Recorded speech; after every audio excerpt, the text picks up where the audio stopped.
না, কৃষ্ণ প্রেম লাভ করতে। তা এই কৃষ্ণ প্রেম হচ্ছে মধুর নাম, মধুর। হ্যাঁ, আমরা কি খাই? আমরা অনেকে লেবু জুস খাই, আঙুরের জুস খাই, কিছুক্ষণ খাই পেটে যায়, তার স্বাদ আমাদের হারিয়ে যায় নাকি?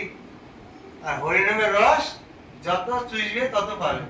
হ্যাঁ, হাতের রস কি চিবাই না, চিবা চিবা শেষ, হাতের রস পাওয়া যায় শেষ নাকি? কিন্তু হরিনাম যত চিবাবেন তত রস পাবেন, রস আর শেষ হবে না আমাদের। হ্যাঁ, এই রস যত নাম করবেন তত কি হবে? কৃষ্ণ প্রেম আমাদের উদয় হবে, উদয় হবে। এই যে কৃষ্ণ নাম হচ্ছে মধুর নাম। হ্যাঁ, যেজন ভজে কৃষ্ণ সে বলে চতুর, যে না ভজে কৃষ্ণ সে ফতুর। কি ফতুর? টাকা পয়সা ফতুর না, টাকা পয়সা আছে, সবই আছে, কিন্তু বুদ্ধি আমাদের ভ্রষ্ট হয়ে গেছে, বুদ্ধি নাশা। হ্যাঁ, এই কলিযুগের মানুষ আমরা সব বুদ্ধি নাশা হয়ে গেছি আমরা। হ্যাঁ, এরকম কৃষ্ণের স্বর্ণাপন্ন হচ্ছি না আমরা।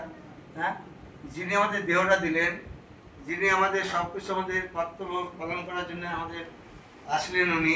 হ্যাঁ, কষ্ট করে মহাপ্রভু কলিযুগে 538 বছর হয়ে গেল মহাপ্রভু নাকি?